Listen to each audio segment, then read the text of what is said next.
Club ক্যাটাগরির 76 মধ্যে already 39 জন ই ভোটিংয়ে অংশগ্রহণ করেছেন এবং যে ই ভোটিংয়ের অভিযোগ তুলে বিগত বোর্ডকে ভাঙা হয়েছে সেই ই ভোটিংটা আমরা আবারও দেখছি যে মানে অধিকাংশ সদস্য ই ভোটিংয়ে পার্টিসিপেট করে ফেলেছে। তার মানে বলা যায় যে মানে রেজাল্ট ম্যানিপুলেশন বা রেজাল্ট মেকানিজম যেটা সেটা তো অলরেডি আগেই হয়ে গিয়েছে ইলেকশনের আগে।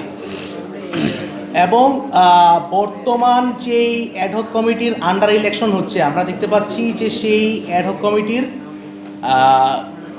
যে আহ্বায়ক আছেন বা অন্যান্য যারা পরিচালক হিসাবে আছেন তারাই বিনা প্রতিদ্বন্দ্বিতায় আবারও ক্ষমতায় বসতে চাচ্ছেন। এবং আরেকটা জিনিস দুঃখের সাথে লক্ষ্য করা গিয়েছে যে